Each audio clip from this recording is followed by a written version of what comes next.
የኛ መልእክት ለኤርትራ መንግስት ኤርትራውያን ወንድሞቻችን ናቸው ከነሱ ጋር ውጊያ አንፈልግም ለኤርትራ መንግስት ያለ መልእክት አንደኛ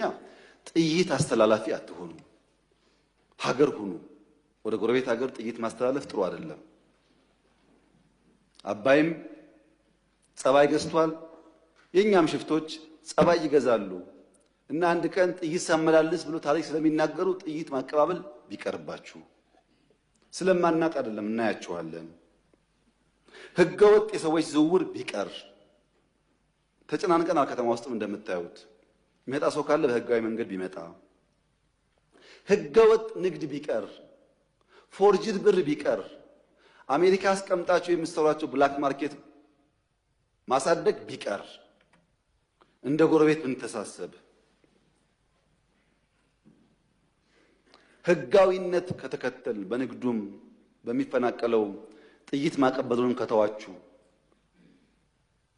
በሰላም አብረን ለማደግ በፍቅር አብረን ለመቀጠል ከምን ጊዜውም በላይ ኢትዮጵያ ፍላጎት አላት እኔ ልክ እንደባለፈው አሁንም አስመራ መሄድ ፍላጎት አለኝ ችግር የለብኝም ምን ከሆነ ትርፍ ካለው ነው ትርፍ ከሌለው ጊዜ ማባከን ነው እኔ ባሌ መላለስበትን ጊዜ ዝም ብዬ በከንቱ አስመራ ልመላለስ አልችልም ጊዜ የለኝም ስራ አለኝ ጦርነት አንፈልግም የምንለው በምክንያት ነው